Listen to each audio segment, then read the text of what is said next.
시청자 여러분, 우리 인생에서 가장 중요하고도 본질적인 문제가 무엇이라 생각하시나요? 그것은 내가 예수를 믿을 거냐, 안 믿을 거냐?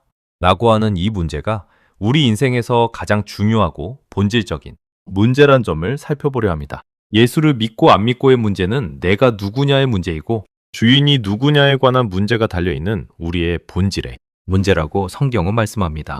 요한복음 3장 16절과 17, 18절 하나님이 세상을 이처럼 사랑하사 독생하신 그의 아들을 주셨으니 이는 저를 믿는 자마다 멸망치 않고 오직 영생을 받게 하려 하심이니라.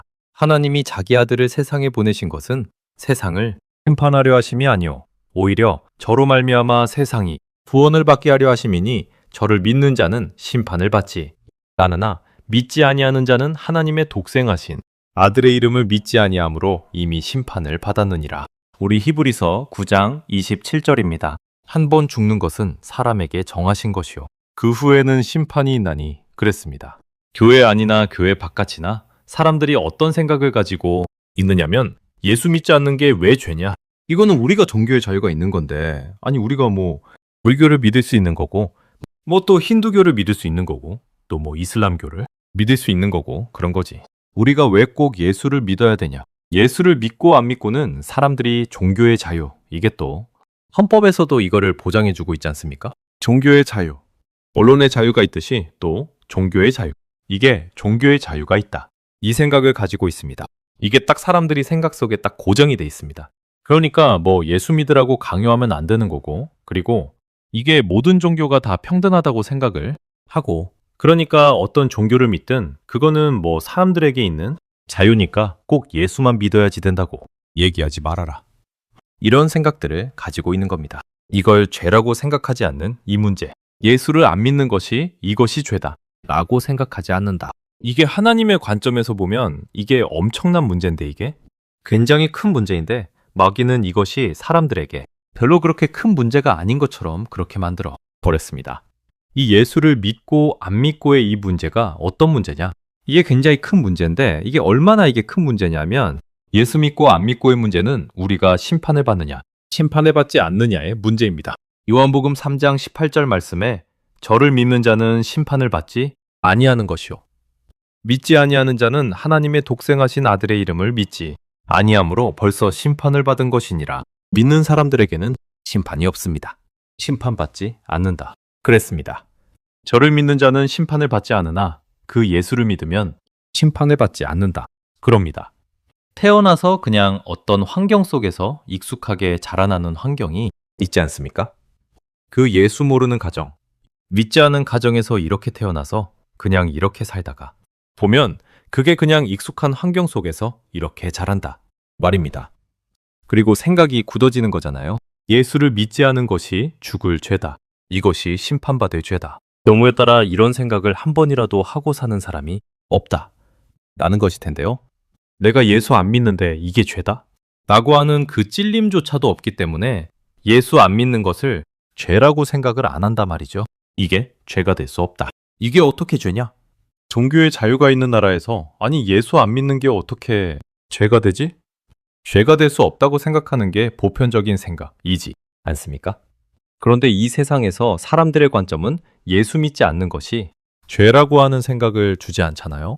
그런데 이제 하나님의 관점에서 이걸 보면 하나님이 정말 용서하지 못하는 죄가 무슨 죄인지 아시나요? 예수 믿지 않는 죄, 예수 믿지 않는 죄, 이거를 용서를 못하시는 거라 말입니다. 사람들의 시각에서 죄라고 하는 것을 생각을 해보면 양심에 찔리는 것들이 죄입니다. 뭐 나쁜 짓을 한다거나 뭐 남의 물건을 훔친다거나 강도짓을 한다거나 이런 것들이 죄라고 생각을 하는 겁니다. 이런 게 죄지? 예수 안 믿는 거는 죄가 될 수 있나? 이렇게 생각을 하고 살아간다는 것입니다. 그런데 하나님의 관점에서는 아니 도둑질하는 것도 용서할 수 있어요. 뭐 거짓말하는 것 다 용서할 수 있습니다. 사람을 죽인 살인한 것까지도 용서가 됩니다. 다 용서가 돼요. 다 용서가 되는데 하나님께서 절대로 용서하지 못하시는 죄가 뭐냐 하면 예수 믿지 않은 죄. 이거를 하나님이 절대 용서하지 못하는 것이기 때문에 이게 크고 중요하다는 겁니다. 그러니까 이게 사람들의 관점과 이게 하나님의 관점이 다르기 때문에 이게 마찰이 생기는 겁니다. 사람들이 왜 꼭 예수를 믿어야지 되냐? 대부분의 생각은 이것이 얼마나 심각한 죄인지, 그리고 이것이 얼마나 악랄한 죄인지, 이게 왜 죄가 되는지 이해가 안 되는 겁니다. 이게 깨달아지지 않는 거라 말이죠. 그런데 그 복음이 딱 깨달아지는 순간에 우리가 예수를 믿지 않는 죄는 하나님을 대적하는 죄가 되는 걸 알게 되지 않습니까? 이게 하나님을 대적하는 죄고, 우리가 하나님의 자리에 앉은 죄고, 이게 마귀가 지은 죄고, 이것이 죄의 근원이고 죄의 뿌리가 되는 거구나 라고 하는 걸 알게 됩니다. 그래서 모든 죄의 열매들은 다 어디서부터 시작되는 겁니까? 예수 믿지 않은 데서부터 시작이 되는 겁니다. 그러니까 우리가 이 세상을 살아가면서 요즘 뉴스를 접하시다 보면 좋은 소식보다는 공무원들 타락한 얘기, 정치인들 타락한 얘기, 또 뭐 가정 파탄난 얘기, 아이들 또 이렇게 방탕해서 사고친 얘기, 또 뭐 경찰들이 술을 마시고 음주운전한 얘기, 거의 좋은 얘기가 없지 않습니까? 그냥 좋은 얘기가 없단 말입니다. 이 세상에서 일어나는 이런 문제들이 왜 이렇게 끊임없이 생기고 터지느냐? 하나님은 이에 대해 뭐라고 우리에게 가르쳐 주느냐 하면, 예수 믿지 않아서 그렇다. 예수 믿지 않아서 그렇다. 예수 믿지 않은 것이 죄의 뿌리이기 때문에 이 예수 믿지 않은 것 때문에 나오는 모든 문제들이 지금 우리가 세상을 살아가면서 접하는 어두운 모든 문제들인 겁니다. 그런데 사람들은 이거를 예수 믿지 않았기 때문에 이런 거로구나 하는 데까지 생각이 닿지 못하는 거잖아요. 이런 생각을 못하는 겁니다. 그러나 시청자 여러분, 한번 잘 생각해 보십시오. 우리가 마음 중심의 중심으로 예수님을 믿었습니다. 정말 우리 중심으로 예수님을 주인으로 모시고 살면 여러분, 우리가 악을 생각할 수 있습니까? 우리가 도적질을 할 수 있습니까? 우리가 타락이라고 하는 지금 이 공무원들이, 정치인들이 자기들의 탐욕, 이런 것들 때문에 나라를 망쳐먹고 나라를 팔아먹는 이런 게 나오는데, 여러분이 정말 예수를 중심으로 믿는다. 그러면 이런 짓을 할 수 있느냐? 라고 하는 겁니다. 내가 내 이득을 얻기 위해서 다른 사람에게 위해를 가하면서까지 내가 이득을 취할 수 있느냐는 문제입니다. 이럴 수 없는 겁니다. 왜 그러냐면, 정말 예수님이 우리 마음 중심의 주인으로 계시면 이런 일을 할 수 없는 거잖아요. 그렇지 않습니까? 그러니까 이 세상에 일어나는 모든 문제들은 어디서부터 시작되는 거냐? 예수님이 우리의 마음에 안 계시기 때문이다 라고 하는 겁니다. 예수 믿지 않는 것이 이게 죄의 뿌리인데, 여기에서부터 모든 문제가 시작이 되는 거라고 하는 겁니다. 자, 그러니까 예수를 믿느냐 안 믿느냐의 문제는 무엇의 문제냐면, 여러분, 우리가 심판을 받느냐 안 받느냐의 문제고, 우리의 주인이 누구냐 라고 하는 이 본질에 관한 문제입니다. 이게 내가 누구냐의 문제이고 나의 주인이 누구냐에 관한 문제입니다. 그래서 이것이 본질의 문제이고 근원적인 문제고, 이것이 가장 심각하면서 중대한 문제가 되는 거라 말입니다. 사람들이 가장 먼저 해결해야지 되는 문제가 뭡니까? 예수를 믿고 안 믿고의 문제. 내가 예수를 믿을 거냐 안 믿을 거냐 하는 이 문제가 인간 세상에 있어서 이것이 가장 큰 문제이고 가장 시급한 문제이고, 이 문제를 제일 먼저 해결을 해야지 되는 문제인 거라 말입니다. 요한복음 5장 29절에 보면, 선한 일을 행하는 자는 생명의 부활로, 그리고 악한 일을 행하는 자는 심판의 부활로 나오리라. 이렇게 말씀합니다. 성경에 이렇게 기록되어져 있습니다. 선한 일을 행하면 생명의 부활, 또 악한 일을 행하면 심판의 부활로. 로마서 2장 9절과 10절을 보면, 악을 행하는 각 사람의 영혼에게는 환난과 권고로 하시리니, 첫째는 유대인에게 또한 헬라인에게 선을 행하는 각 사람에게는 영광과 존귀와 평강으로 하시리니, 첫째는 유대인에게요, 또한 헬라인에게 니라. 이게 무슨 말씀일까요? 방금 읽어드린 요한복음 5장에서도 그렇고 지금 이 로마서 2장에서도 그렇고, 선을 행하면 어떻게 된다는 겁니까? 선을 행하면 하나님께서 영광과 존귀, 생명의 부활, 그런데 악을 행하는 자에게 심판의 부활, 악을 행하는 자에게 심판하고 악을 행하는 각 사람의 영혼에게는 환난과 권고로 갚으신다. 그러니까 또 요한계시록에 가서 보면 세상 사람 모두 다 그들의 행한 대로 하나님께서 갚으신다. 행한 대로 갚으신다. 이 말씀이 얼마나 많이 나오는지 모릅니다. 그러니까 우리가 성경을 읽다가 이런 부분들을 보면, 이거 봐라, 우리가 선을 행해야지 된다. 의를 행해야 된다. 그래서 우리가 우리의 힘으로 선을 행하고 우리의 힘으로 의를 행할 수 있다고 우리가 어떻게 하는 겁니까? 스스로 착각하는 겁니다. 착각하는 거라 말이죠. 성경 말씀을 오해하는 겁니다. 그런데 이거를 성경에서는 우리에게 정확하게 짚어줍니다. 이제 로마서 3장을 가서 9절부터 보면 결코 아니라 우리가 이미 유대인이나 헬라인이나 다 죄 아래 있다고 선언하였느니라. 기록된 바 의인은 없나니 하나도 없으며 깨닫는 자도 없고 하나님을 찾는 자도 없고 다 치우쳐한 가지로 무익하게 되고 선을 행하는 자가 없나니 하나도 없도다. 천병은 선을 행하는 자가 한 명이라도 없다. 단 한 명도 없다. 이렇게 가르쳐 줍니다.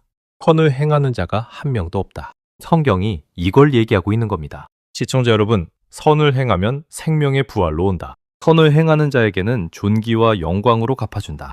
이러니까 우리가 스스로 선을 행할 수 있는 사람들이라고 착각을 하면서 사는 겁니다. 그런데 성경은 뭐라고 우리에게 아주 단정지어서 딱 선언해 주느냐면 한 사람도 선을 행할 수 있는 사람은 없다는 말씀입니다. 왜 우리가 선을 행할 수 없냐? 선을 행할 수 없는 이유가 뭐냐면 유대인이나 헬라인이나 이거는 이 세상에 사는 모든 사람을 다 일컬어 말씀해주는 겁니다. 유대인, 헬라인 유대인이나 이방인이나 이 얘기를 하는 겁니다.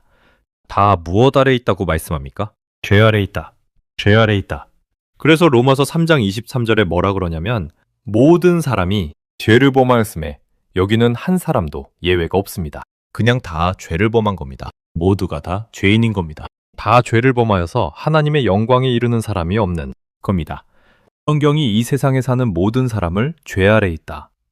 모든 사람이 다 죄 아래 있다. 이렇게 가르쳐 주는 것이 성경입니다.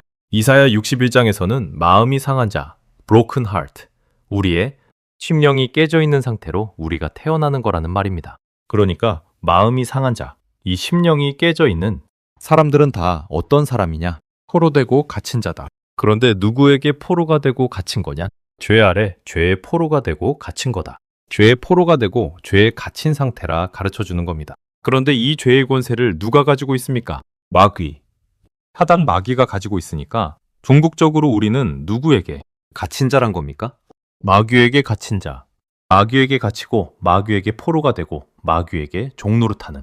자, 그렇기 때문에 우리가 이제 인정하기 싫지만 인정해야 되는 부분이 뭐냐면 여러분 마음에 예수님이 안 계시면 우리가 예수 믿지 않으면 우리가 다 예수 믿지 않는 사람들은 다 무엇이 되는 거냐면 마귀의 자식이 되는 겁니다. 마귀의 자식들인 겁니다. 이게 성경이 우리의 정체를 알려주고 가르쳐주는 말씀입니다. 이걸 인정하고 말씀대로 받으시기 시작하셔야 구원의 소망이 열리게 됩니다. 요한복음 8장 44절에 정확하게 너희는 너희 아비 마귀에게서 났다. 우리가 한때는 진노의 자녀였다. 여러분, 진노의 자녀가 뭡니까? 마귀의 자녀였다. 라는 거 아닙니까? 그러니까 지금 이 부분이 정확해지는 겁니다. 우리가 스스로 하나님 없이 예수님 안 믿으면서 우리가 선을 행하면서 의롭게 살 수 있는 사람들이냐? 라고 할 때 아니다! 라고 하는 겁니다. 결코 우리 인생들은 예수 없이 선을 행할 수도 의롭게 살 수도 없는 그런 존재란 사실입니다. 이거를 한마디로 예레미야 17장 9절에 보면 이 표현 자체가 만물보다 거짓되고 심히 사악한 것은 마음이라. 만물보다 거짓되고 심히 사악한 것은 뭐라고 하나요? 마음. 우리들의 마음이 만물보다 심히 거짓되고 사악한 것이다. 이것이 여러분이 만물보다 거짓되고 심히 사악한 것이 사람의 마음인데 이거를 알 방법이 없는 겁니다. 이게 이렇게 악하다. 우리의 마음이 하나님을 떠나서 살면 이렇게 악한 존재다. 라고 하는 것을 능히 알 사람이 없는 겁니다. 그래서 여러분, 우리가 성경을 읽다가 보면 마가복음 7장 20절부터 23절에 예수께서 또 이르시되 사람에게서 나오는 그것이 사람을 더럽게 하나니 속에서 곧 사람의 마음에서 나오는 것은 악한 생각과 간음과 음란과 살인과 도적질과 탐욕과 악독과 속임과 음탕과 악한 눈과 회방과 교만과 우매함이니 모든 악한 것이 어디서 나옵니까? 우리의 마음속에서 나오는 겁니다. 우리의 마음속에서 이런 것이 나와서 우리를 더럽게 하는 것이라는 말씀을 성경이 하는 겁니다. 그래서 입으로 들어가서 뒤로 나오는 게 우리를 더럽게 하는 것이 아니라고 가르쳐주는 겁니다. 우리의 마음에서 나오는 것들이 사람을 더럽게 만드는데 사람의 마음에서 나오는 것들이 이런 것들이 나온다는 겁니다. 로마서 1장 21절부터 보겠습니다. 저희가 하나님을 알되 하나님으로 영화롭게도 아니하며 감사치도 아니하고 오히려 저희의 생각이 허망하여지고 저희의 마음이 미련하여 어두워졌나니 스스로 지혜 있다 하나 어리석게 되어 썩지 아니하는 하나님의 영광을 썩어질 사람과 새와 네발 짐승과 기는 것들의 형상으로 바꾸었느니라. 그러므로 하나님도 또한 저희를 그 마음의 정욕대로 더러움에 버려두사 저희 몸을 서로 욕되게 하였으니 이는 저희가 하나님의 진리를 거짓 것으로 바꾸고 창조주보다 피조물을 더 경배하고 섬김이라. 주는 영원히 찬송받으실 자시로다. 이로 인하여 하나님이 저희를 수치스러운 정욕에 버려두매 곧 저희 여인들은 몸을 순리로 쓸 것을 버리고 오히려 영리로 쓰며 이같이 또한 남자들은 순리로 여인 쓰기를 버리고 오히려 서로를 향하여 음욕이 부릴 듯하며 남자가 남자로 더불어 부끄러운 일을 행하여 저희의 그릇 때문에 상당한 보응을 그 자신에 받았느니라.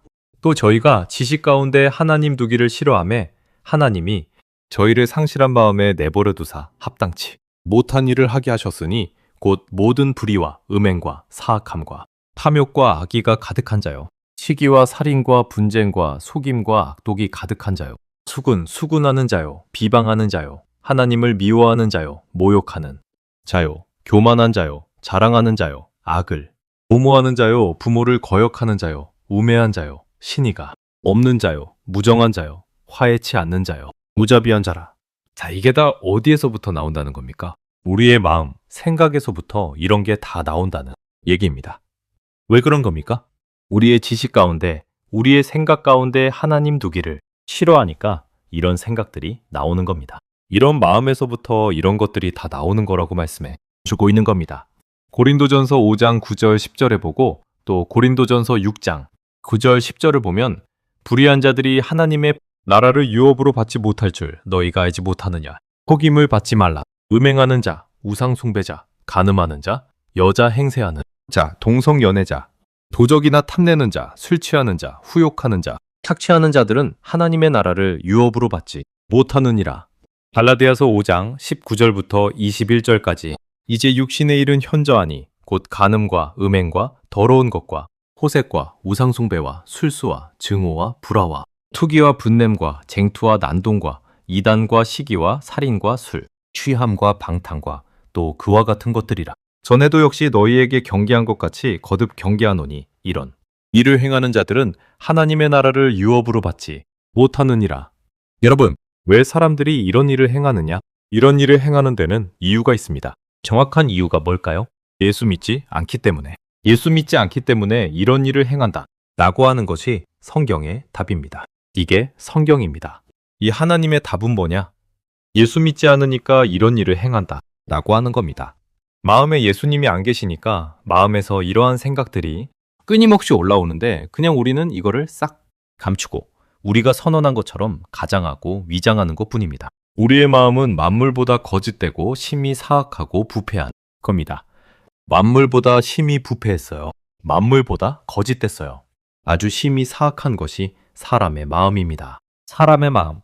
이 사람의 마음. 이게 얼마나 교만한지 모르는데 이 교만. 자기 자신이 교만한 마음을 가지고 있으면서 이 교만한 것을 사실 본인만 모르는 거예요. 누가 등이 이를 알리오? 그랬잖아요. 사람의 마음이 이렇게 아주 사악하고 심히 부패하고 거짓된 이거를 가장하고 위장하니까 모르는 겁니다. 위장을 잘하는 겁니다. 속에는 나쁜 생각이 있는데 겉으로는 아닌 것처럼. 자, 그래서 이러한 죄의 문제가 해결이 되기 위해서는 이 죄의 뿌리의 문제가 해결이 돼야 되기 때문에 하나님께서 누구를 심판하냐? 하나님께서 심판하시는 자가 누구냐? 이 죄의 문제가 해결이 되지 않은 이 죄의 뿌리가 그대로 있는 사람을 심판하시는 겁니다. 그래서 누구를 심판하신다는 겁니까? 믿지 않는 자. 누구를 믿지 않는 자? 하나님의 아들을 믿지 않는 이 사람들을 심판하시겠다 라고 하는 겁니다. 그러면 이제 히브리서 9장 27절에 사람이 한 번 죽는 것은 어떻게 됐다고 하나요? 이거는 그냥 정해진 사실입니다. 사람이 한 번 죽는 것은 사람에게 정하신 것이요. 이거를 피해갈 수 있는 사람이 아무도 없습니다. 그냥 한 번은 다 죽게 되어져 있는데 그 후에 무엇이 있다? 그러냐 하면 심판이 있다. 심판이 있다. 그런데 이 심판을 면할 수 있는 유일한 길이 뭐라고 가르쳐? 습니까? 심판을 면할 수 있는 유일한 길이 하나님의 아들을 믿는 거다. 이 하나님이 세상을 이처럼 사랑하사 하나님의 독생자를 우리를 위해 내어주셨다면 우리가 멸망받는 것을 그분이 원하시겠냐는 얘기입니다. 여러분, 하나님께서는 우리가 한 사람이라도 멸망받기를 원하지 않는다 라고 하는 겁니다. 하나님은 원치 않으시는데 하나님께서 한 사람이라도 멸망하기를 원치 않으시기 때문에 하나님의 독생자를 우리를 위해서 아낌없이 내어주신 거 아닙니까? 이 세상을 멸하시기 위함이 아니라 그랬어요. 세상을 멸하기 위함이 아니라 세상을 구원하기 위해서 하나님의 그 아들을 보내주셨는데 이 아들을 믿는 자에게 하나님께서 영생을 주시고 심판을 면하게 하시는 겁니다. 그런데 이 아들을 믿지 않는 이 사람들에게 하나님께서 심판하시는 거예요. 그러면 지금 우리가 또 헷갈리고 착각하는 게 뭐냐면 예수 믿는 게 뭐냐? 믿는 게 뭐냐? 이게 믿는 게 뭐냐? 이 부분에 대해서 상당한 착각이 있고 헷갈림이 있는 겁니다. 성경은 너무나 분명하고 아주 클리어하게 선명하게 밝혀 주십니다. 그런데 자꾸 어렵게 만들고 쉽지 않게 만드는 것이 이게 마귀가 하는 짓입니다. 이게 마귀가 하는 짓이라 말이죠. 그러면 우리가 예수 믿고 안 믿고의 문제가 내가 심판을 받느냐 안 받느냐의 문제입니다. 내가 예수 안 믿으면 심판받고 예수 믿으면 심판을 안 받습니다. 그런데 사람들의 생각 속에 내가 예수 안 믿는 게 왜 죄가 되냐? 이런 생각을 주는 것이 첫 번째입니다. 이게 뭐 양심에 찔리는 것도 없는데 내가 뭐 예수 안 믿었다고 왜 이것 때문에 내가 심판을 받아야 되는 거냐? 다른 사람들보다 좀 더 선하게 살고 착하게 살면 되는 거지. 이런 생각을 가지게 만드는 겁니다. 이게 누가 주는 생각인 겁니까? 마귀가 주는 생각입니다. 이거는 마귀가 주는 생각입니다. 여러분, 성경은 뭐라고 우리에게 단정지어 말씀합니까? 이 세상에 선을 행할 수 있는 사람이 한 명도 없다. 단 한 사람도 없다입니다. 그러나 마귀는 사람들의 마음을 혼미하게 하는 부분이 뭐냐면 나 교회 열심히 다니고 교회에서 열심히 봉사하고 성경도 읽고 뭐 11조도 하고 뭐 다 이런 거 하는데 내가 왜 예수 안 믿어? 내가 왜 예수를 안 믿어? 이게 참 마귀가 굉장히 혼미하게 만들어 가지고 예수를 믿느냐 안 믿느냐를 굉장히 헷갈리게 이렇게 만들어 놨습니다. 그래서 열심히 뭔가 이렇게 종교 생활을 하면 그게 예수를 믿는 것처럼 착각하게 만들어 놓은 겁니다. 그게 착각인데 그렇게 만들어 놓은 겁니다. 그래서 우리가 무서운 게 뭐냐 하면 마태복음 7장 21절부터 23절 말씀이 무서운 말씀입니다. 이게 우리가 우리의 입술로 예수님을 주여라고 부르지 않습니까? 그런데 나더러 주여 주여 하는 자마다 하늘나라에 다 들어갈 것이 아니요. 다만 하늘에 계신 내 아버지의 뜻대로 행하는 자라야 들어가리라. 그런데 여기 무엇이 빠졌다는 겁니까? 정관사 그가 빠졌다는 겁니다. 그래서 내 아버지의 그 뜻대로 행하는 자라야 들어가리라. 그 뜻대로. 그냥 아무 뜻이 아니라 그 뜻대로 하늘에 계신 내 아버지의 그 뜻인데 요거를 모르게 만든 거란 말이죠. 아버지의 그 뜻이 뭔지를. 그리고 이제 보편적으로 보면 하나님께서 우리로 하여금 선을 행하는 것이 하나님의 뜻입니까? 아닙니까? 선을 행하는 게 하나님 뜻이죠. 선을 행하는 게 하나님 뜻이라 말입니다. 그러니까 무슨 생각을 자꾸 하게 만드느냐? 면 선하게 살면 그게 하나님 뜻이지. 착하게 살면 하나님 뜻이지. 그러니까 많이 봉사하고 많이 선을 행하면 된다. 이런 식으로 생각하게 만드는 겁니다. 그리고 22절에 보니까 그날에 많은 사람이 그랬어요. 많은 사람이 이게 적지 않은 사람입니다. 많은 사람이 나에게 말하되 예수님께 뭐라 그런다고요? 주여 주여 우리가 주의 이름으로 예수님의 이름으로 뭐 했다고요? 선지자 노릇하며 목사 노릇했다는 얘기죠. 주의 이름으로 귀신을 쫓아내며 여러분 귀신 쫓아내는 사람들 뭐 능력 있는 것처럼 보이지 않습니까? 주의 이름으로 많은 권능을 행치 아니하였나이까? 여러분 예수의 이름으로 막 능력을 행하고 그러면 이게 얼마나 이게 착각하기가 쉽습니까? 내가 예수의 이름으로 귀신을 쫓아냈다. 내가 예수의 이름으로 병자를 고쳤다. 내가 예수의 이름으로 어떤 능력을 행했다. 그러면 내가 예수 안 믿는다고 생각하는 게 이게 어려운 겁니다. 이게 아니 어떻게 예수의 이름으로 막 이런 거를 행하는데 내가 예수 안 믿는다. 나 예수 안 믿고 있다. 이런 생각을 하겠습니까? 이렇게 예수의 이름으로 막 이런 일을 행할 때는 여러분 무슨 착각에 빠지죠? 나 예수 잘 믿고 있다. 예수를 잘 믿기 때문에 이런 일을 행한다고 착각하는 겁니다. 그런데 정작 뭐예요? 그때 내가 저희에게 밝히 말하되 내가 너희를 도무지 알지 못하니 불법을 행하는 자들아 내게서 떠나가라 하리라. 이게 무서운 말씀이라 말이죠. 이게 무서운 말씀이라는 겁니다. 내가 예수를 안 믿으면서 믿는다고 착각하며 목회하고 온갖 종교적인 열심에 심취해 살아가는 사람이 얼마나 많을까? 생각해 볼 수 있는 분이 계시다면 생각해 보시기 바랍니다. 주의 이름으로 목회 잘하고 있다고 생각하고 열심을 다한다 말입니다. 이게 착각인데 이걸 착각이라 한 번을 생각이나 하겠냐고요. 생각조차 하지 못하는 거란 말입니다. 실로 이게 무서운 게 뭐냐면 많은 사람들이 이렇게 착각 속에 빠져 있다는 얘기입니다. 시청자 여러분, 반드시 우리가 알아야 될 것이 뭐냐면 하나님의 그 뜻은 하나밖에 없다. 하나님의 그 뜻은 뭐냐? 아들을 어떻게 하는 건가요? 하나님께서 보내신 독생하신 그 아들을 우리가 마음의 주인으로 마음의 주로 믿는 겁니다. 이겁니다. 여러분, 하나님께서 우리를 위해서 보내셔서 십자가의 속죄 제물로 내어주신 이분을 하나님의 그 아들 그리스도로 마음에 믿는 겁니다. 마음에 그런데 사람들이 무엇이 안 되냐 하면 거의 대부분의 사람들이 이게 구분이 안 되는 겁니다. 뭐가 구분이 안 되냐? 마음으로 믿는 것과 지식으로 알고 개념적으로 알고 있는 것. 신념으로 믿는 것과 마음으로 믿는 것의 요 차이를 사람들이 모르고 있다는 얘기를 저희 방송에서 여러 차례 말씀드렸습니다.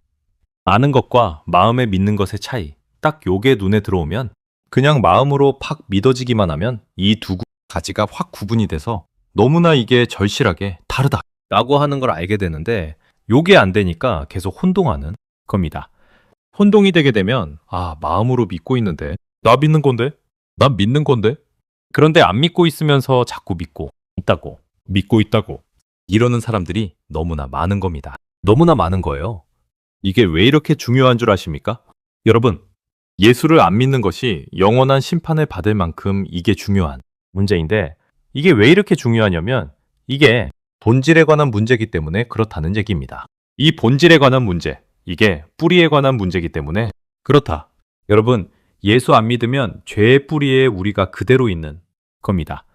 그래서 무엇이 나올 수밖에 없습니까? 죄의 열매들이 나올 수밖에 없는 겁니다. 이제 우리가 예수를 어떻게 믿을 수 있냐? 여러분, 우리가 예수를 어떻게 믿을 수 있냐? 하나님은 이 증거를 가지고 믿도록 하셨습니다. 이게 하나님의 방법입니다. 하나님의 방법은 무조건 믿는 것이 아니지 않습니까? 하나님의 방법은 그냥 믿는 것이 아닙니다. 그런데 지금 사람들이 예수를 믿는 거를 어떻게 하려고 하느냐면 무조건 믿는 거예요. 신념으로 믿는 겁니다. 증거 없어도 좋아. 나는 그냥 무조건 믿어. 보이지 않는 그 세계를 우리가 믿는 거야. 믿음은 바라는 것들의 실상이라 그랬잖아. 보이지 않는 것들의 증거라 그랬잖아. 그러니까 보이지 않는 세계를 우리가 그냥 마음으로 믿는 거야. 이게 착각입니다. 이게 착각임을 아셔야 하는데요. 보이지 않는 세계를 무조건 믿으라고 하나님께서 말씀하시지 않습니다. 여러분, 예수를 믿는 것을 그냥 무조건 믿으라고 하나님께서 말씀하지 않습니다. 예수 믿는 거 어떻게 믿으라고 하느냐? 확실한 증거를 가지고 믿으라는 겁니다. 여러분, 이 증거가 없으면 안 믿어도 좋을 정도로 확실한 거라 말이죠. 그런데 지금 사람들이 예수 믿는 거를 어떤 증거를 가지고 믿어야 되냐? 여기에서 사람들이 그냥 확실하지 않다 말입니다. 그냥 신념으로 믿고 그냥 오랫동안 교회를 이렇게 다니면서 익숙해져 있기 때문에 종교적으로 믿고 문화적으로 믿고 그냥 또 대대손손 이렇게 다 우리 부모들이 이렇게 하는 일들이니까 그러면서 그냥 습관적으로 믿고 그렇게 하는 겁니다. 사람들이 막연하게 하나님을 믿을 수는 있어요. 막연하게 전능자가 계시다. 막연하게 하나님이 계시다. 막연하게 창조주가 계시다. 만물을 지은 분이 계시다. 이 막연한 하나님을 우리가 믿을 수 있는데 성경은 이렇게 막연한 하나님을 믿으라고 하는 게 아닙니다. 정확하게 하나님이 누군지를 알고 믿으라는 겁니다. 정확하게 하나님이 누군지를 알고 믿게 하기 위해서 하나님 자신이 자신의 전능하심을 이 땅에 밝혀주러 오셨습니다. 그 하나님이 누군가를 보여주러 오셨다는 얘기입니다. 여러분, 사람들이 자꾸 아우성 치는 게 뭐냐면 이 하나님이 우리 눈에 보이지 않는데 보이지 않는 하나님을 우리가 어떻게 믿냐? 그러니까 하나님께서 보여주러 오신 거라 말이죠. 보여주러 오신 겁니다. 빌립보서 2장 5절부터 보시면 너희 안에 이 마음을 품으라. 곧 그리스도 예수의 마음이니 여기서 그는 예수님이죠. 예수는 근본 하나님의 본체시나 이분이 하나님 본체인데 하나님과 동등됨을 취할 것으로 여기지 아니하시고 오히려 자기를 비워 종의 형체를 가져 사람들과 같이 되셨고 사람의 모양으로 나타나셔서 자기를 낮추시고 죽기까지 복종하셨으니 곧 십자가에 죽으심이라. 여러분, 하나님의 본체신데 이분이 어떻게 됐다는 걸까요? 근본, 하나님의 본체가 자신을 비워 땅의 종의 형체를 가져 사람의 모양으로 오셨다. 라고 하는 거 아닙니까? 하나님이 전능자 하나님이 그렇게 하셨다는 겁니다. 이사야 9장 6절. 이는 한 아기가 우리에게 낳고 한 아들을 우리에게 주신 바 되었는데 그 어깨는 정사를 메었고 이름을 기묘자라 모사라 전능하신 하나님이라 영존하시는 아버지라 평강의 왕이라 할 것임이라. 여기서 이 세상의 한 아기로 한 아들로 우리에게 주신 바 된 이분이 누구라는 거예요? 이분이 기묘자, 모사, 전능하신 하나님, 영존하신 아버지, 평강의 왕, 전능자. 전능하신 하나님이 영존하신 아버지가 평강의 왕이 뭘로 오신다는 겁니까? 세상에 한 아기가 한 아들이 되어 태어나시겠다는 겁니다. 한 아들로 주신 바 되겠다는 겁니다. 그러면 지금 뭘로 이분이 스스로를 확정했느냐면 전능하신 그 하나님이 사람이 돼서 이 땅에 오시겠다 그랬는데, 그러면 정말 십자가에 죽은 그 예수가 진짜 성경에 기록한 성경에 미리 약속한 전능자 하나님인지 우리가 어떻게 아냐? 이분이 전능자 하나님이라는 걸 우리가 어떻게 믿을 수 있냐? 그것을 믿을 수 있는 유일한 방법이 부활이다. 부활 사건이다. 여러분, 진짜 성경에 약속한 전능자가 이 땅에 오시겠다고 했는데 땅에 오시겠다고 약속한 그 전능하신 하나님이 바로 이 예수다. 예수께서 바로 그 전능하신 하나님이다. 이것을 알 수 있는 유일한 방법은 죽은 자 가운데서 부활하신 것. 죽은 자 가운데서 부활하셨기 때문에 이분을 이분이 진짜 전능하신 하나님이구나 이렇게 믿을 수 있다 라고 하는 겁니다. 그래서 여러분, 이분이 전능하신 하나님이다 라고 하는 증거를 우리 손에 쥐어주고, 그리고 이 확실한 증거, 예수의 부활을 가지고 믿으라는 겁니다. 세계의 역사책에 나오는 역사적 사실이고 객관적 증거인 부활 사건이잖아요. 그래서 이게 확실하다는 겁니다. 그런데 이렇게 너무나도 확실한 증거를 우리에게 주셨는데도 불구하고 사람들이 믿지 않으면 어떻게 된다는 겁니까? 심판하시겠다는 겁니다. 심판하시겠다는 이게 너무나도 확실한데, 이 너무나 확실한 이 증거를 사람들이 무시하고 믿지 않으면 이거를 심판하시겠다는 겁니다. 이 사도행전 17장이 30절 31절을 보니까 알지 못하던 시대에 하나님이 허물치 아니하셨으나 이제는 어디든지 사람들을 다 명하여 뭐 하라 하셨더니 회개하라 하셨으니, 여러분 회개하라 하셨으니 회개하라고 하신 이유가 뭡니까? 이는 하나님이 정하신 한 사람으로 하여금 세상을 공의로 심판할 날을 작정하시고, 여러분 뭐 할 날을 작정하셨다고요? 심판할 날을 작정하셨다. 심판할 날을 작정하셨다. 이 날이 정해진 겁니다. 이 날이 정해진 거예요. 심판할 날을 하나님께서 딱 정해놓으신 겁니다. 그래서 너무나도 확실하게 증거를 주셨을 뿐만 아니라 이분이 전능자이심을 우리에게 증명해주고 가셨어요. 동시에 이분이 전능자 하나님이다 라고 하는 것을 증명해주고 가시는 동시에, 이분이 이것을 증명해주시는 동시에 여러분 인간이 가지고 있는 모든 문제를 이분이 모두 다 해결해 주셨습니다. 마음에 믿는 자 모두를 영원히 죽지 아니함으로 영원히 사는 생명으로 살 길을 활짝 열어놓고 가셨습니다. 할렐루야, 여기서 마치겠습니다.